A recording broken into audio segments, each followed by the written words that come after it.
Judge mocked black woman in court. Moments later, he learned she was the highest authority in the room. Before we begin, I want you to comment below and tell me what country you're watching from, because this story shows that justice, respect, and courage can rise from anywhere in the world, no matter where you come from. The courtroom buzzed with low murmurs as spectators filled every seat, eager to witness what they assumed would be another routine hearing. The air smelled faintly of polished wood and old paper, and the large ceiling fan spun slowly above, doing little to ease the tension. At the front of the courtroom, Judge Harold Whitmore adjusted his black robe with a smug expression as he scanned the case file in front of him. He was known for his sharp tongue and quick judgments, often making up his mind before hearing both sides of a case. The doors at the back of the courtroom creaked open, drawing several curious glances. A woman stepped inside quietly, her heels clicking softly against the tiled floor. She wore a simple navy blue dress, paired with a modest handbag and neatly styled hair. There was nothing flashy or attention-grabbing about her appearance, yet she carried herself with calm confidence. Several people glanced at her and quickly looked away, assuming she was either a defendant or a witness unfamiliar with court proceedings. She walked toward the front and sat alone at the defendant's table, placing her bag gently on the surface before folding her hands calmly. Judge Whitmore noticed her presence and raised an eyebrow, exchanging a quick smirk with the prosecutor standing nearby. He leaned back in his chair and cleared his throat loudly. "Name?" he asked, his tone impatient. The woman looked up slowly, meeting his gaze with steady composure. "Danielle Carter," she replied softly. Judge Whitmore flipped through the documents in front of him, pretending to search for her file. He chuckled quietly, then spoke loudly enough for the entire courtroom to hear. "Miss Carter, do you even understand why you're here today? Or is this just another case of someone walking into court hoping for sympathy instead of responsibility?" A few scattered laughs echoed through the room. The bailiff shifted uncomfortably but said nothing.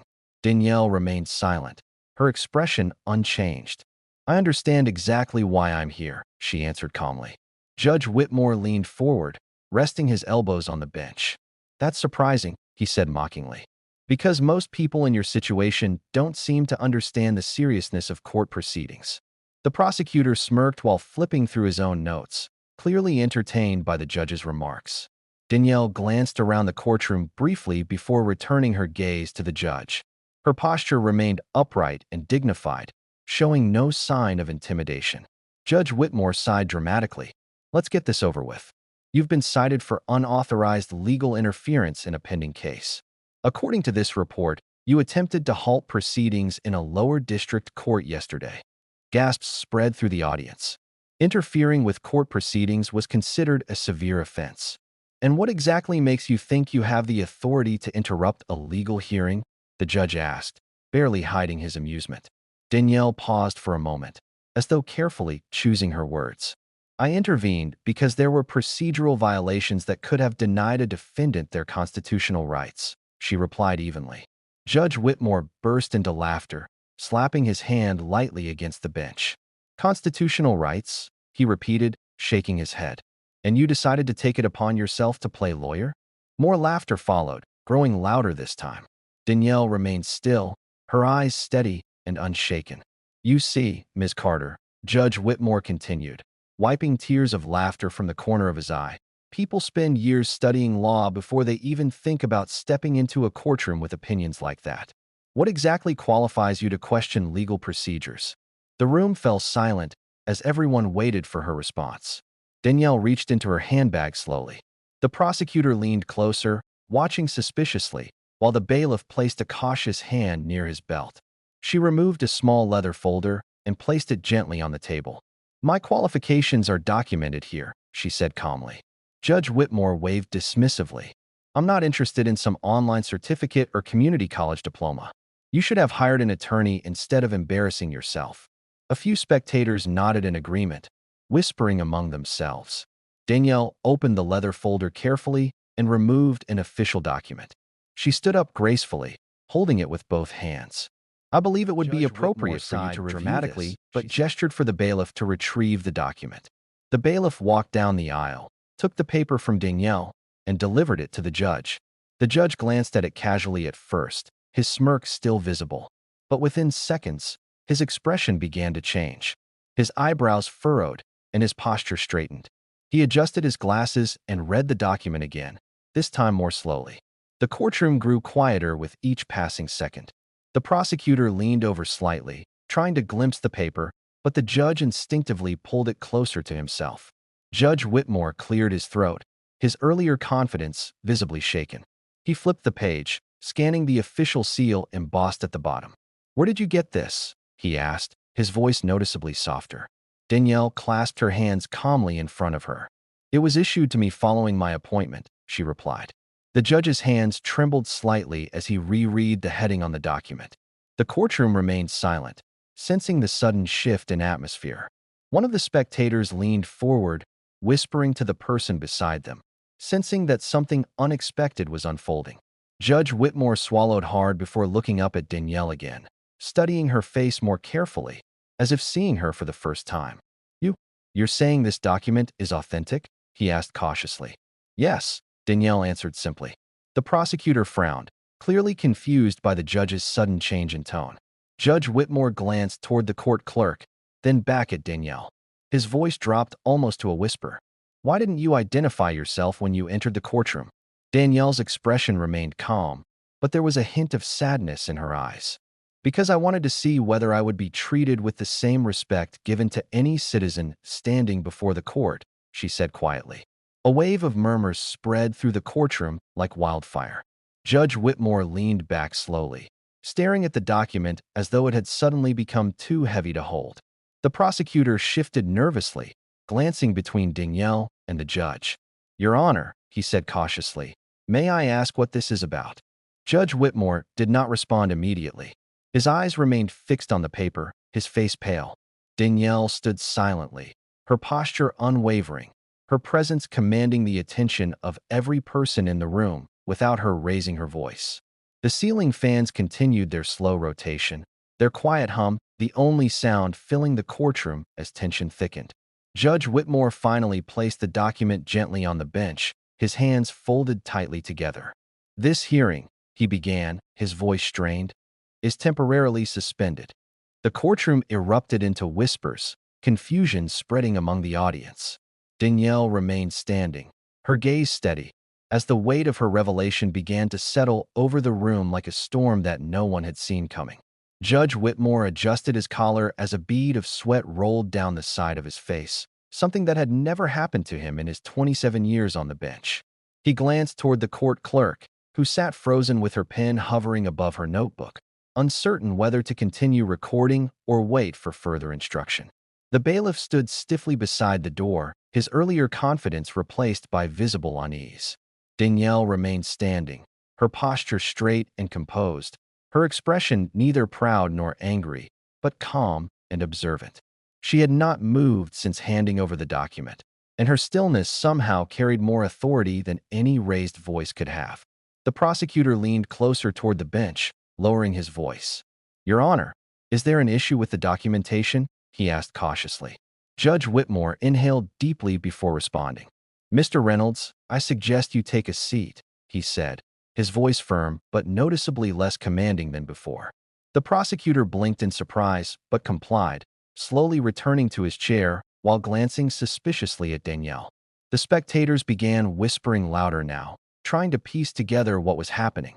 Several people leaned forward, stretching their necks to catch a glimpse of the mysterious document resting on the judge's bench. Danielle gently placed her handbag back on the table and folded her hands again, her eyes briefly scanning the room. She noticed the mixture of curiosity, doubt, and disbelief on the faces surrounding her. She had seen those expressions many times before, and they no longer surprised her. Judge Whitmore cleared his throat again, this time louder, forcing the courtroom back into silence. He picked up the document once more and read the opening line silently, as though hoping the words would somehow change if he glimmered under the courtroom lights, unmistakable in its authority. His fingers trembled slightly as he traced the edges of the page. "Ms. Carter," he said slowly, "why are you here without prior notice to this court?" Danielle tilted her head slightly, her voice measured and steady. "I was passing through the district yesterday when I observed a proceeding that violated due process. I followed protocol by submitting an emergency judicial intervention request. When it was ignored, I appeared personally. The room stirred again with murmurs. Judge Whitmore's jaw tightened. Emergency interventions are not taken lightly. They require verification and proper chain of command acknowledgement. They do, Danielle agreed calmly. And the documentation was submitted 12 hours before that hearing resumed. The court clerk began flipping through her computer system rapidly, her fingers moving faster as she searched for records. After a few tense seconds, her eyes widened slightly. "Your Honor," she said hesitantly, "there was a submission logged late last night. It appears it was flagged as priority, but it was never escalated." Judge Whitmore closed his eyes briefly, frustration crossing his face. He rubbed his temples before opening them again and looking toward Danielle, who remained perfectly composed. "You could have identified yourself immediately upon entering," he said, though his voice now sounded more defensive than authoritative. Danielle paused before responding, as if weighing the importance of her next words. "I could have," she admitted, "but I have learned that titles often change how people listen. I wanted to be heard first as a citizen." The statement landed heavily across the courtroom. Even the spectators who had been whispering moments earlier fell silent. The prosecutor shifted uncomfortably in his seat, adjusting his tie as he studied Danielle more carefully. "If I may ask," he said cautiously, "what exactly was the violation that required such intervention?" Danielle turned slightly toward him. "The defendant in yesterday's case was denied access to counsel during questioning, and evidence was introduced without proper authentication. The judge overseeing that hearing dismissed objections without review." Gasps spread through the courtroom. Such procedural errors could overturn entire cases. Judge Whitmore glanced at the clerk again. "Retrieve the case file from yesterday's district hearing," he ordered. The clerk nodded quickly and began typing furiously. Danielle watched quietly as the courtroom shifted from ridicule to uncertainty. She had seen the same transformation in many rooms before. It always began with doubt, followed by resistance, and finally, reluctant acknowledgement. Judge Whitmore leaned forward, studying her with a new intensity. "How long have you held your current appointment?" he asked. 3 years, Danielle replied simply. The prosecutor's eyes widened slightly. The spectators whispered louder now, their curiosity reaching a peak. "And prior to that?" the judge asked. "I served as a federal appellate judge for 6 years," she answered. A low wave of astonishment moved through the room. The bailiff shifted his stance, suddenly standing straighter, his earlier dismissiveness replaced by visible respect. Judge Whitmore placed both hands on the bench, his voice quieter now. "Why choose to intervene personally rather than delegating through official channels?" Danielle's gaze softened slightly, though her posture remained strong. "Because justice delayed becomes justice denied. The defendant in that case would have been sentenced today based on compromised proceedings." The clerk suddenly raised her hand. "Your Honor, I have the file," she said, her voice trembling slightly. Judge Whitmore gestured for her to approach. She walked carefully toward the bench and handed him the digital tablet containing the case details. He scrolled through the information, his face growing more serious with each page. The prosecutor leaned forward, trying to read the judge's reaction. After several long moments, Judge Whitmore placed the tablet down slowly. "The irregularities appear to be significant," he admitted quietly. Danielle nodded slightly, but said nothing. The spectators were now completely silent, sensing that the entire atmosphere of the courtroom had shifted. Judge Whitmore exhaled deeply before turning toward Danielle again. "Miss Carter, or should I address you differently?" Danielle met his gaze steadily. "You may address me as you would any member of the court," she replied calmly. The judge swallowed, nodding slowly. "Very well." He straightened his posture and glanced toward the prosecutor. "Mr. Reynolds, the proceedings regarding Ms. Carter are dismissed immediately." The prosecutor blinked in shock. Judge Whitmore said firmly, "Your Honor." "Furthermore, the district case referenced will be reviewed under emergency judicial oversight."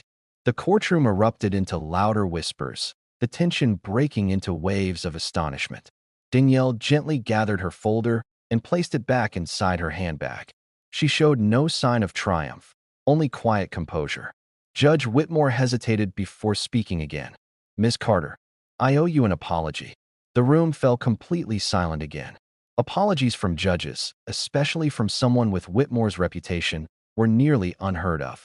Danielle studied him for a moment before responding. An apology is meaningful when it leads to reflection, she said softly. Judge Whitmore nodded slowly, absorbing her words. The prosecutor leaned back in his chair, clearly overwhelmed by the unexpected turn of events. The spectators sat frozen, realizing they had just witnessed something extraordinary. Danielle turned slightly, preparing to leave, but Judge Whitmore spoke again. "If I may ask, why pursue law in the first place?" he asked, his voice carrying genuine curiosity now. Danielle paused near the table, her hand resting lightly on her handbag. She looked toward the large courtroom windows where sunlight streamed through the blinds, casting long shadows across the polished floor. "I pursued law because I grew up watching people lose battles they never had a fair chance to fight," she said quietly. The room listened intently, no one daring to interrupt. "My father was wrongly accused of a crime when I was 12 years old," she continued. "He spent 5 years proving his innocence. By the time he was cleared, he had lost his job, his health, and nearly his faith in the justice system." Several spectators lowered their heads, visibly moved. "I promised myself that if I ever had the opportunity, I would help ensure that the courtroom remained a place of fairness, not fear," Danielle finished. Judge Whitmore sat completely still, his earlier arrogance replaced by thoughtful silence. The bailiff shifted his weight, glancing toward Danielle with newfound admiration. The clerk quietly wiped her eyes before returning to her desk. Danielle walked toward the courtroom exit, her footsteps echoing softly with each step. Just as she reached the door, Judge Whitmore stood up abruptly, surprising everyone. "Justice Carter," he called out. Danielle paused and turned slowly. The judge placed his hand over his heart slightly, a gesture of respect rarely seen in his courtroom. "Thank you for reminding this court what justice truly represents," he said sincerely. Danielle gave a small, respectful nod before opening the door and stepping into the hallway, leaving behind a courtroom forever changed by her presence. The hallway outside the courtroom felt noticeably cooler than the tense chamber Danielle had just left. The echo of the heavy wooden door closing behind her carried down the marble corridor, drawing the attention of clerks, attorneys, and visitors waiting for their own hearings. A few of them glanced at her curiously, sensing something unusual in her calm, yet commanding presence, though none could quite place why. Danielle walked steadily toward the exit, her heels striking the polished floor in a slow, rhythmic pattern. She kept her gaze forward, her expression thoughtful rather than triumphant. She had not entered the courthouse seeking recognition or confrontation. She had simply followed her duty, a duty she had promised herself long ago would never be compromised by convenience or fear. Behind the courtroom doors, Judge Whitmore remained standing long after Danielle had left.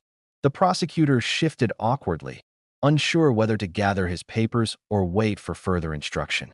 The spectators continued whispering, the energy in the room still vibrating from the revelation they had just witnessed.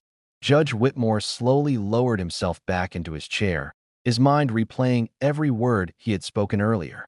Each laugh, each dismissive remark, echoed louder now in the silence.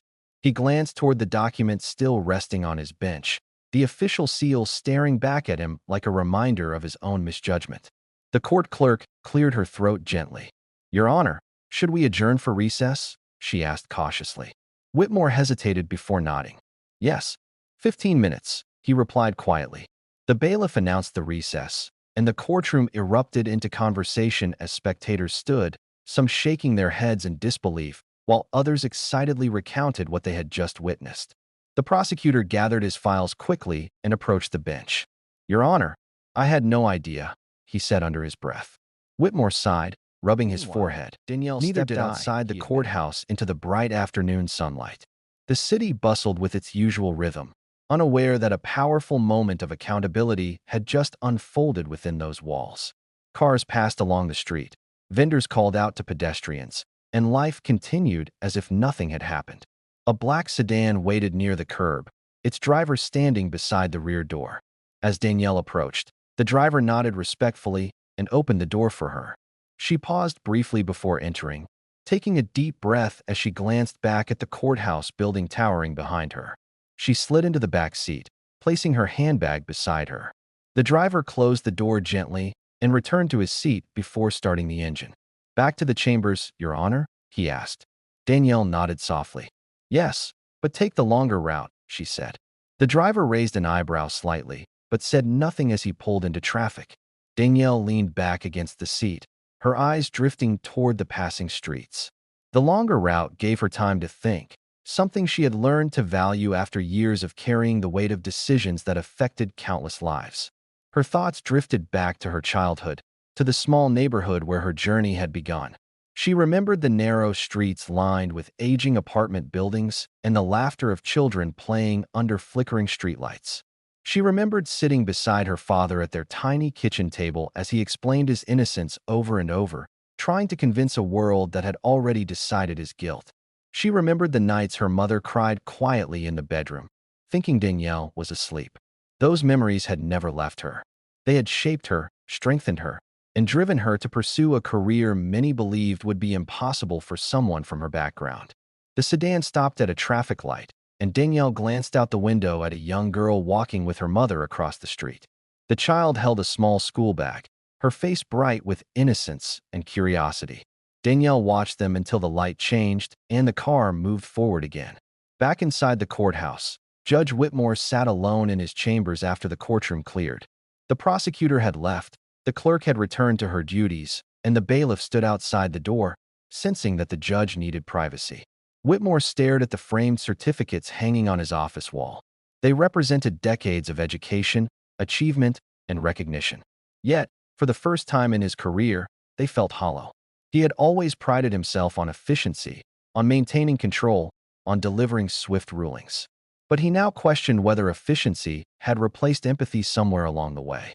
He stood and walked toward the window overlooking the city skyline. The courthouse steps below were crowded with reporters interviewing attorneys and citizens leaving hearings. He wondered how many people had stood before him over the years, hoping to be heard, only to be rushed through proceedings because he believed he already understood their stories. He turned back toward his desk and sat down slowly. His gaze fell on an old photograph tucked beside his computer monitor. It showed him as a young law student standing beside his mentor, the judge who had inspired him to pursue a career in justice. He remembered the words his mentor had spoken on the day he graduated. Never forget that every person in your courtroom carries a story you cannot see. Whitmore closed his eyes as the memory resurfaced, the weight of those words pressing heavily on him now. Across town, Danielle arrived at her judicial chambers, a quiet building separated from the chaos of the central courthouse. Her assistant, a sharp and observant woman named Lena, stood as Danielle entered. "You're back earlier than expected," Lena said, studying Danielle's face. Danielle removed her coat and placed it neatly over a chair. "The situation resolved faster than anticipated," she replied. Lena hesitated before speaking again. "Word is already spreading through the legal network. Several district offices have requested clarification regarding the intervention."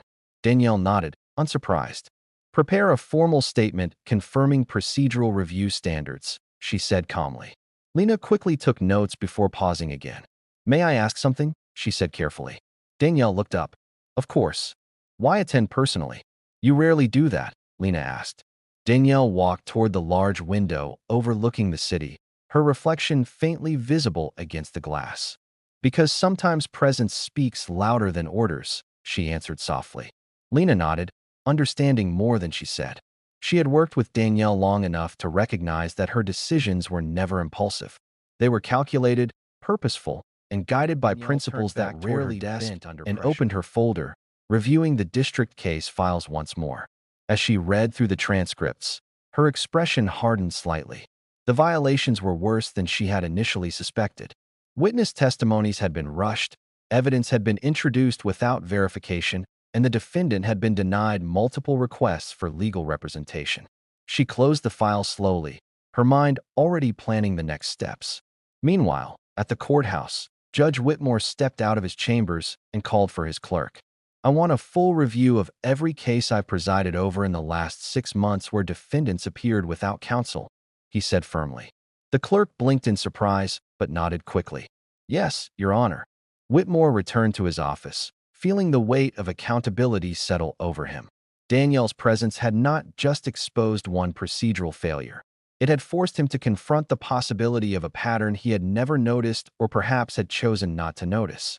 Hours later, as evening shadows stretched across the city, Danielle sat alone in her office reviewing legal precedents. The quiet hum of the building provided a rare moment of stillness. She sipped her tea slowly, her mind focused yet reflective. Her phone buzzed softly on the desk. She glanced at the screen, seeing an unfamiliar number. After a brief hesitation, she answered. "Justice Carter speaking," she said calmly. A hesitant voice responded. "Your Honor, my name is Thomas Rivera. I'm the defendant from yesterday's district case." Danielle straightened slightly. "Mr. Rivera, how did you obtain this number?" she asked, though her tone remained gentle. "My public defender gave it to me," he said nervously. "He said I should thank you, that I might have lost everything if you hadn't intervened." Danielle remained silent for a moment before responding. "You should thank the law, Mr. Rivera. It exists to protect everyone equally. I wanted you to know that someone finally listened," he said, his voice thick with emotion. Danielle felt a familiar heaviness settle in her chest, the reminder of why she had chosen this path. "Ensure you cooperate fully with your counsel moving forward," she replied softly. "Your case deserves proper review." "Yes, Your Honor. Thank you," he said before ending the call. Danielle placed the phone back on her desk, staring at it quietly. Moments like that call reminded her that justice was not just about laws and rulings. It was about people, lives, and futures balanced on decisions made in rooms filled with strangers. Across town, Judge Whitmore sat alone in his dimly lit office, reviewing case files long past his usual working hours. His pen moved slowly across legal documents as he made notes, occasionally pausing to reread testimonies he had once skimmed too quickly. For the first time in years, he felt uncertain, not about the law, but about himself. Danielle's quiet strength had unsettled him in ways he had not expected. She had not raised her voice, threatened authority, or demanded respect. She had simply stood firm, allowing truth to reveal itself. As nights settled over the city, both Danielle and Whitmore continued working in separate buildings, unaware that their paths would cross again soon, in a case far more complicated, far more public, and far more challenging than either of them could imagine. The following morning arrived with a quiet gray sky hanging over the city, the kind that seemed to press gently against the tall glass buildings and slow the rhythm of traffic below. Danielle sat at her desk long before sunrise, reviewing a thick stack of files that Lena had carefully organized overnight. The warm glow of her desk lamp cast long shadows across the polished wood surface, highlighting the yellow sticky notes marking sections that required urgent attention. She flipped through the latest reports connected to Thomas Rivera's case, but her mind kept returning to a new file that had arrived late in the evening. It was sealed with a red priority label, something reserved only for matters involving potential systemic misconduct or cases that carried national attention. Danielle had not opened it yet, choosing instead to finish reviewing her existing responsibilities first. She believed strongly in discipline, in finishing one matter before allowing another to cloud her judgment. Across town, Judge Whitmore entered the courthouse earlier than usual. The security officers nodded respectfully as he walked through the entrance, though several exchanged curious glances. News of the previous day's events had traveled faster than anyone expected.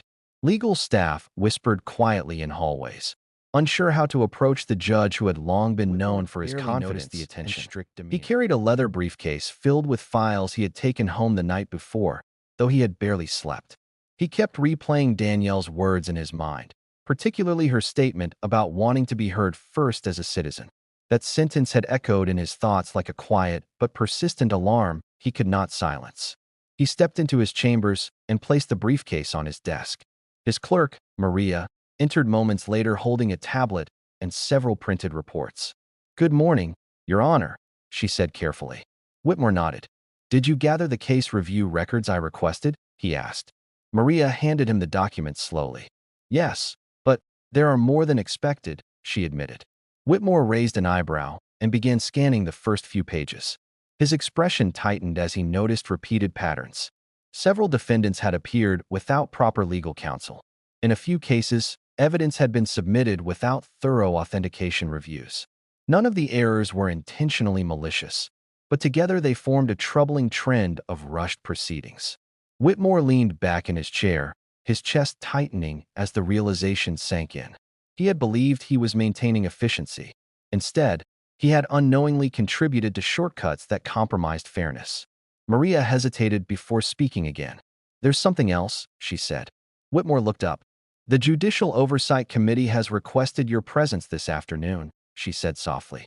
Whitmore nodded slowly, unsurprised. "I expected that," he replied. Meanwhile, in Danielle's chambers, Lena knocked lightly before entering with a tablet and a steaming cup of tea. "You should see this," Lena said, handing her the tablet. Danielle accepted it and scanned the headline displayed across the screen. Several news outlets had begun reporting on the courtroom incident, though none had confirmed her identity publicly. The articles described a mysterious woman who had challenged courtroom procedure and caused an unexpected suspension of proceedings. Danielle placed the tablet down calmly. "Speculation travels faster than facts," she said quietly. Lena nodded. "Do you want to release a statement clarifying your involvement?" Danielle shook her head. "Not yet. Public attention should follow verified outcomes, not rumors." Lena studied her carefully before speaking again. "There's also the priority file that arrived last night." Danielle's eyes shifted toward the sealed folder resting at the corner of her desk. She reached for it slowly, her fingers tracing the red label before opening it carefully. Inside were dozens of documents, legal transcripts, internal complaints, and witness testimonies connected to a corporate corruption investigation involving several government contractors. Danielle's eyes moved rapidly across the pages as she absorbed the details. The case involved allegations of falsified safety reports, bribery, and suppression of whistleblower testimony. She paused at a particular name appearing repeatedly throughout the file: Victor Langston, the CEO of a powerful infrastructure company responsible for multiple public construction projects across the country. Danielle leaned back slightly, her mind calculating the scope of the case. If the allegations were true, it meant public safety had been compromised in exchange for profit, and several legal authorities might have ignored warnings to protect influential investors. "This case will draw national attention," Lena said quietly. Danielle nodded. "And it will require absolute transparency," she replied. Across town, Whitmore reviewed the same case file delivered to his chambers minutes later. His hands tightened around the pages as he recognized Victor Langston's name. Langston's company had funded several courthouse renovations and maintained close relationships with high-ranking officials. The case would not only test legal integrity, but political influence as well.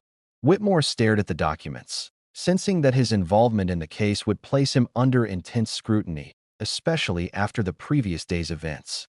He wondered whether the Oversight Committee would remove him from the proceedings entirely. Hours passed as both Danielle and Whitmore independently reviewed the case, each discovering deeper layers of misconduct hidden beneath technical legal language and financial reports. By midday, the courthouse buzzed with unusual activity. Reporters gathered near the entrance, sensing that something significant was developing. Attorneys hurried through hallways, whispering theories and exchanging rumors about the corruption investigation. Whitmore stepped into the Judicial Oversight Committee chamber precisely at noon. 3 senior judges sat behind a long table, their expressions serious but composed. "Judge Whitmore," the chairperson began, "we appreciate your prompt and took his seat. We are reviewing your courtroom conduct during yesterday's hearing." The chairperson continued. "However, we are also assigning you to preliminary oversight of the Langston corruption case." Whitmore blinked in surprise.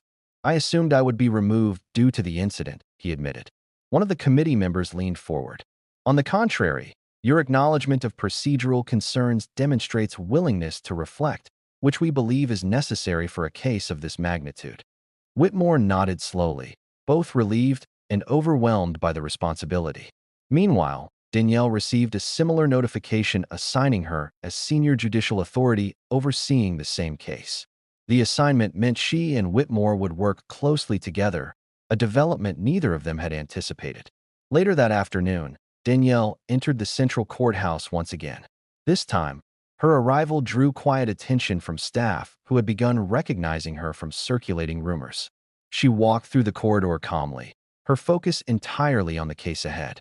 Whitmore waited inside a private conference room, reviewing notes when the door opened softly. He looked up, his posture straightening immediately as Danielle stepped inside. Justice Carter, he said respectfully. Judge Whitmore, she replied with a small nod. For a moment, silence filled the room as both acknowledged the unusual circumstances that had brought them together again. Whitmore gestured toward the table filled with documents. The Langston case appears more complex than initial reports suggest, he said. Danielle took a seat across from him and began reviewing the files. Corruption cases often hide behind layers of legal technicalities, she replied calmly. Whitmore studied her carefully before speaking again. I want to thank you, not just for yesterday, but for reminding me why I chose this profession. Danielle paused briefly before responding. Reflection is one of the strongest forms of growth in law, she said softly.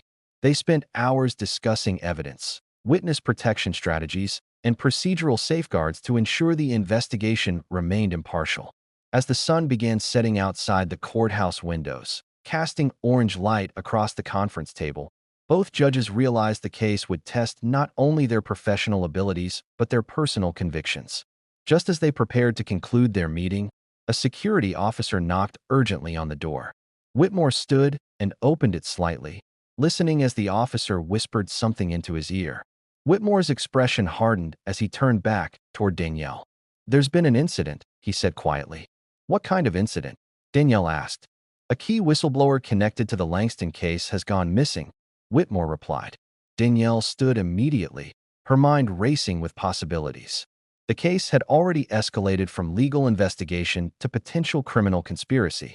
Then we move quickly, she said firmly. Whitmore nodded, grabbing the case files as both judges stepped out of the conference room, unaware that the disappearance of the whistleblower would pull them into a dangerous web of influence, secrets, and powerful figures determined to keep the truth buried. The courthouse corridor transformed instantly from its usual professional calm into a tense wave of hurried footsteps, hushed voices, and sharp radio communications crackling from security officers stationed at every entrance. Danielle walked beside Whitmore with steady urgency, her expression calm, but her mind racing through every possible implication of the disappearance.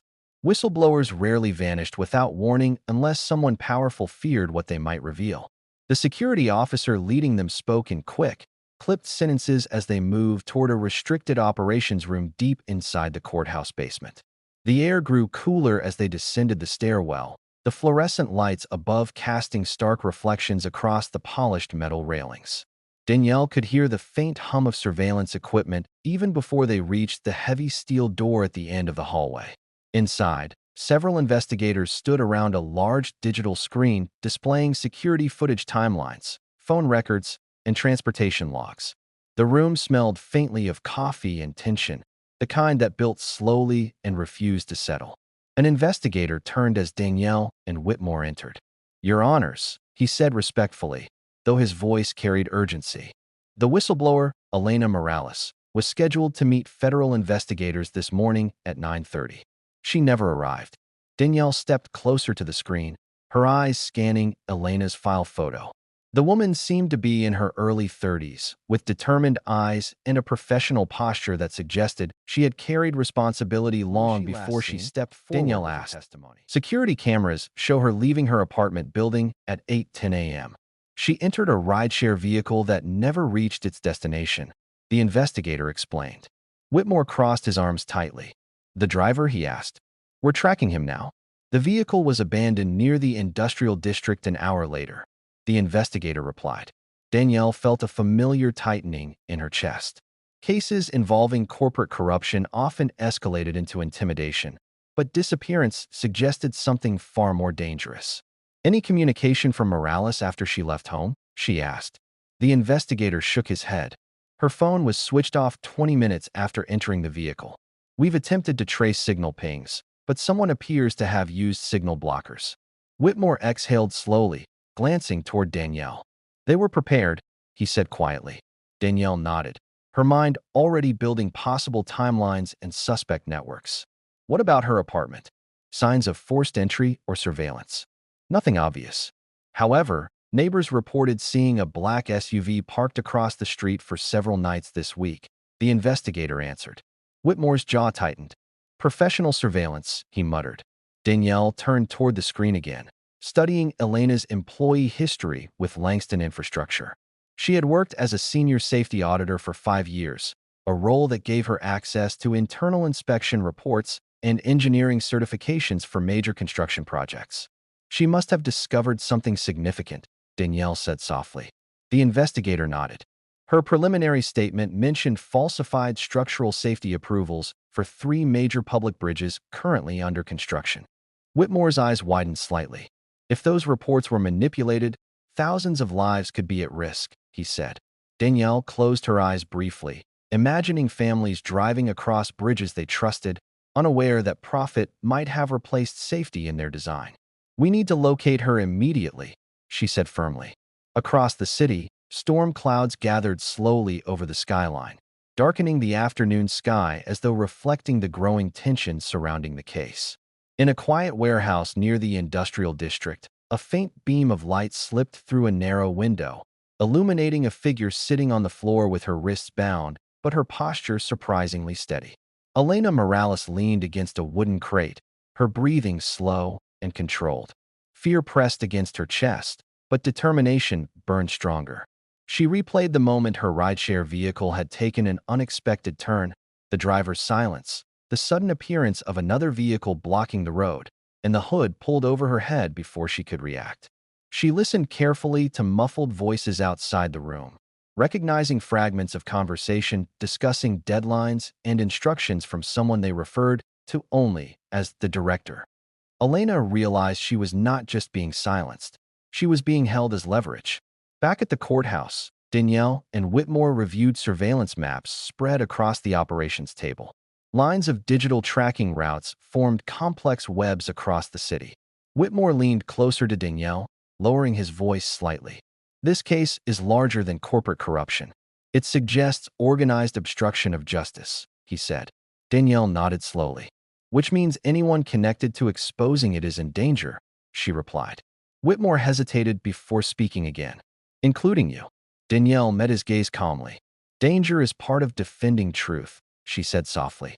Whitmore studied her for a moment, struck by the quiet strength behind her words. He realized her courage did not come from fearlessness, but from understanding fear and choosing to move forward anyway. Hours passed as investigators traced vehicle routes and analyzed traffic cameras. Rain began tapping lightly against the courthouse windows above, growing steadily heavier as evening approached. Danielle remained focused, occasionally sipping water but refusing to leave the operations room. Whitmore watched her from across the table, noticing how she absorbed every detail without showing exhaustion. He remembered his earlier assumptions about her when she first entered his courtroom, and a wave of quiet regret washed over him again. As night fell, an investigator suddenly spoke up. "We found something," he announced, pointing to the screen. The room fell silent as everyone leaned closer. A traffic camera had captured the abandoned rideshare vehicle parked near the industrial docks. Moments later, a black SUV appeared in the frame, its license plate partially visible before it turned sharply into a private shipping compound. Danielle stepped closer, her eyes narrowing slightly. "Who owns the compound?" Pulling up property records. "Shell Corporation registered overseas, but financial tracing links it to Langston Infrastructure's subsidiary transportation division." Whitmore shook his head slowly. "They're using their own logistics network to hide her," he said. Danielle straightened, her voice firm. "Prepare a search authorization immediately." The investigators exchanged quick glances. "That location is privately secured with armed guards," one of them warned. Whitmore stepped forward. "Then coordinate with federal enforcement. This is now a high-risk recovery operation." Rain pounded harder against the windows as emergency teams began mobilizing. Danielle stepped aside briefly, standing near the operations room entrance, her reflection faintly visible in the glass panel beside her. Whitmore approached quietly. "You've handled pressure like this before, haven't you?" he asked. Danielle nodded slightly. "Every case carries pressure. Some simply carry higher stakes," she replied. Whitmore hesitated before speaking again. "Do you ever feel afraid?" Danielle turned toward him, her eyes thoughtful. "Fear reminds me what is worth protecting," she said. Whitmore nodded slowly, absorbing her answer with quiet admiration. Meanwhile, inside the warehouse, Elena listened carefully as footsteps approached the locked door. Her heart pounded, but she forced herself to remain still. The door opened slightly as a tall man stepped inside, his silhouette outlined by dim hallway light. "You've caused a lot of trouble," he said calmly. Elena met his gaze without speaking, her silence defiant. "You should have stayed loyal to your employer," he continued. "I stayed loyal to public safety," she replied firmly. The man chuckled softly. "Public safety doesn't pay salaries," he said before stepping closer. Elena held his gaze, refusing to lower her eyes. "But it saves lives," she answered. The man stared at her for a moment before turning and leaving the room, locking the door behind him. Elena exhaled slowly, her courage steady but her uncertainty growing as she wondered how long she could hold out. Back at the courthouse, emergency vehicles prepared to deploy toward the shipping compound. Danielle stood beside Whitmore near the entrance as officers gathered equipment and tactical plans. Whitmore glanced toward the storm raging outside. "Tonight could determine the outcome of this entire case," he said. Danielle nodded, her voice calm but resolute. "Tonight could determine whether truth survives intimidation," she replied. As flashing emergency lights reflected across the rain-soaked streets and officers moved into position, Danielle felt a quiet but powerful determination settle within her.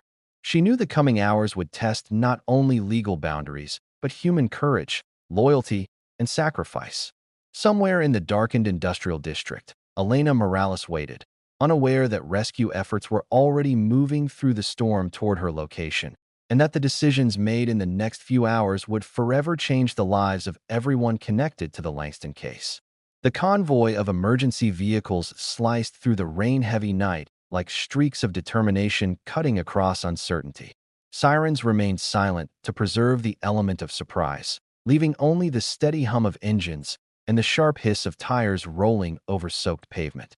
Danielle sat in the rear of one of the lead vehicles beside Whitmore, both studying the tactical map glowing faintly on a digital tablet between them. The dim blue light reflected across their faces, emphasizing the seriousness of the moment. Raindrops cascaded against the windshield in relentless sheets, blurring the city lights into streaks of gold and silver.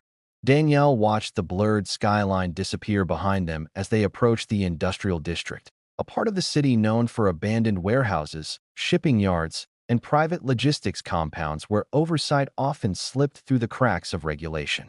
Whitmore adjusted his glasses and studied the compound's security layout again. Armed guards, surveillance towers, controlled entry points, and reinforced storage units formed a protective maze designed to prevent intrusion. He felt the familiar tension of legal responsibility pressing against the urgency of rescue operations. "Once they realize we're there, they may attempt to relocate her," Whitmore said quietly. Danielle nodded, her voice steady despite the gravity of the situation. "Then we ensure they don't have time to react." The vehicle slowed as they approached the final intersection leading into the shipping compound. Several tactical units split off, positioning themselves strategically around the perimeter. Danielle stepped out of the vehicle as rain immediately soaked through her coat, but she barely noticed. Her focus remained fixed on the tall metal gates, illuminated rows of cargo containers stacked like silent sentinels, their surfaces glistening under the storm. Armed guards stood beneath covered posts, unaware that multiple surveillance drones were already capturing real-time images of their positions. An operations commander approached Danielle and Whitmore, speaking quickly while rain dripped from the brim of his helmet. "We have confirmation she is likely inside warehouse section C. Thermal scans show movement consistent with one restrained individual and two rotating guards." Danielle inhaled deeply, grounding herself. "Proceed with entry authorization," she said firmly. Within seconds, enforcement teams moved forward. The heavy gates were breached with controlled precision, alarms erupting into sharp electronic screams that echoed through the compound. Floodlights shifted wildly as guards scrambled into defensive positions, shouting commands into radios. Danielle stood beside Whitmore under temporary cover as officers advanced through the maze of containers. The storm intensified, thunder rumbling overhead as if mirroring the chaos unfolding below. Inside warehouse section C, Elena Morales flinched as the distant alarms pierced the heavy silence surrounding her. Her pulse raced as footsteps outside the door grew frantic, voices shouting conflicting orders. She knew something had changed, though she could not yet determine whether it meant rescue or escalation. The locked door burst open suddenly as one of her captors rushed inside, his face tense with urgency. He grabbed a phone from his pocket, speaking rapidly to someone on the other end while pacing nervously. "They've breached the compound," he said harshly. "We need extraction orders immediately." Elena watched him carefully, her fear overshadowed by fierce determination. She had spent days preparing herself mentally for this moment, promising she would not let intimidation silence her truth. Outside, enforcement teams moved through the warehouse corridors with disciplined precision. Rainwater dripped through gaps in the aging roof, creating slippery puddles along concrete floors. The air smelled of rust, oil, and damp wood as officers advanced closer to the thermal signature marking Elena's location. Whitmore listened to radio updates beside Danielle, his chest tightening with every passing second. He realized how different this experience felt compared to courtroom proceedings. There were no measured arguments, no carefully paced testimonies. Only urgency, risk, and the fragile hope of saving a life before it was lost to secrecy. Suddenly, radio static burst into clear communication. Target location confirmed. Preparing entry. Danielle closed her eyes briefly, her hands clasped tightly in front of her. She remembered her father's long battle for justice, the helplessness she felt watching him fight alone, and she silently promised herself she would never allow another innocent voice to disappear without resistance. The warehouse door was breached with controlled force, splintering inward as officers stormed inside. The captor spun around in shock, reaching instinctively toward his waistband before freezing as multiple weapons were aimed directly at him. "Step away and raise your hands," an officer commanded sharply. The man hesitated before complying slowly, dropping his phone as he lifted his arms. Elena sat motionless, her breathing shaky but her eyes burning with relief as officers rushed toward her, carefully cutting the restraints binding her wrists. "You're safe now," one officer said gently. Elena nodded weakly as they helped her stand, her legs trembling from exhaustion and stress. Tears mixed with rainwater dripping from her hair as she allowed herself to believe she might survive this ordeal. Minutes later, Elena was escorted outside into the storm where Danielle stood waiting beneath a temporary canopy. Their eyes met across the rain-soaked yard, and for a brief moment, the chaos surrounding them seemed to fade into quiet understanding. Elena approached slowly, her voice trembling but steady. "You didn't give up on me," she said softly. Danielle placed a reassuring hand on her shoulder. "Justice does not abandon those who stand for truth," she replied gently. Whitmore watched the interaction silently, feeling a powerful shift within himself. For years, he had believed justice was defined by rulings and verdicts. But standing there in the rain, watching a life saved through courage and persistence, he realized justice was also defined by action, protection, and humanity.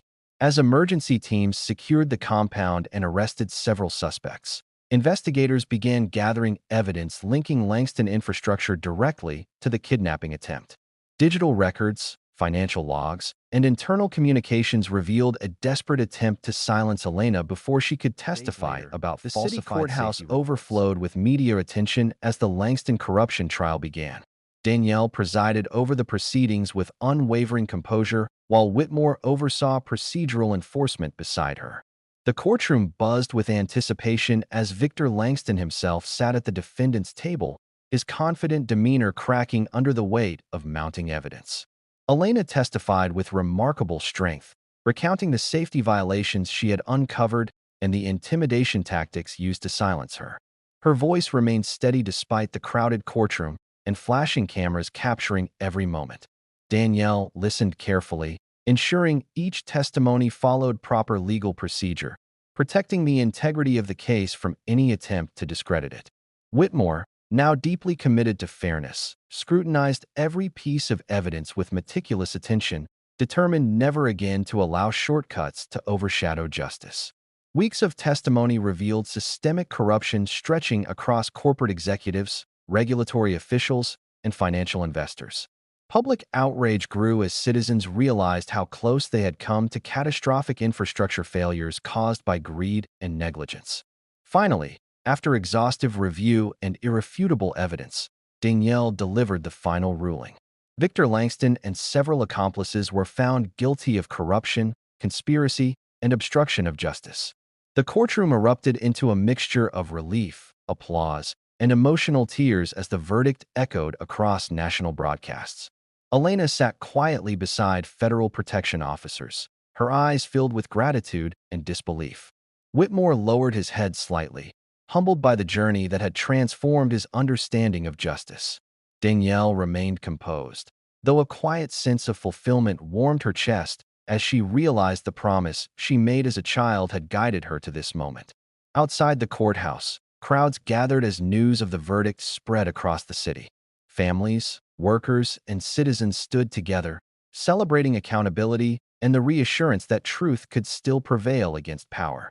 Later that evening, Danielle stood alone on the courthouse steps as sunset painted the sky in soft shades of gold and violet. Whitmore approached quietly, standing beside her as they watched the crowd disperse slowly. "I spent years believing experience defined wisdom," Whitmore said thoughtfully. "But you taught me that humility defines it even more." Danielle smiled faintly.